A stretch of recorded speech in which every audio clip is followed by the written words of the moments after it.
Thank you for your time, for helping us with this project. My first question is about coping strategies. If you think of a very stressful moment in your life, either personally or professionally, can you think of what helped you to go through it, to get through it successfully? What did you do if it is something that someone else might be use and it might be helpful to them? Spite. I get through things to win arguments with people who don't even remember we were in that argument from years ago. I am powered by spite. No, okay, I admit I am as well, but no, I would say like gym, exercising mostly, and especially like weightlifting. I need to like break into sweat and then I feel better. I journal a lot as well, and I'm also like trying to like sometimes depersonalize. I'm like saying my name and I'm like, oh, they're going through hard time, blah blah blah. You know? Yeah. Thank you.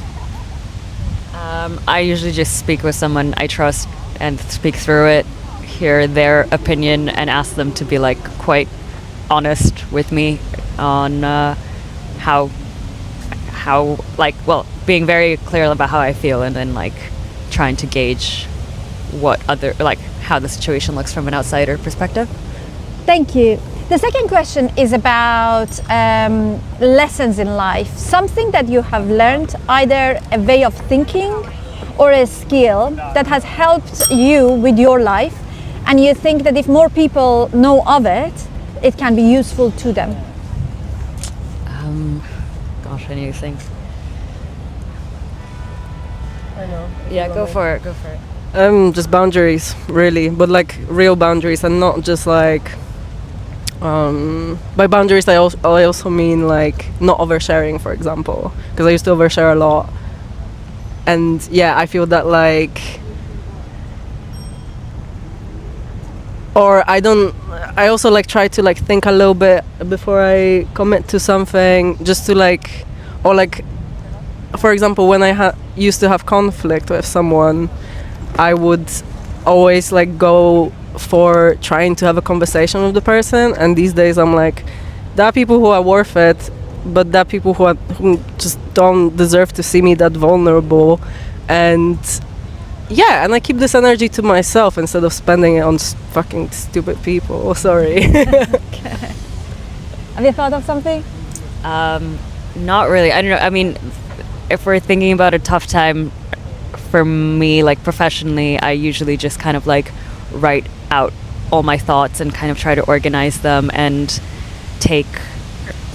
try to map my mind onto paper. I think that's always really helpful for me as like someone who learns like creatively and problem solves creatively. So yeah, just put things on paper. Thank you.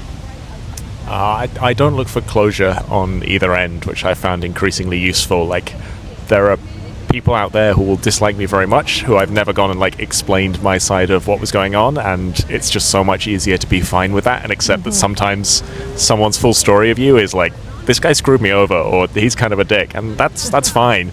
And likewise, I very rarely go to like find out exactly what someone was thinking or what their understanding of it was, because it just doesn't really help. Like, whatever's happened has happened, and move on from that, and trying to hope there'll be some perfect explanation where everyone's going to be happy and satisfied never works out and doesn't seem worth it.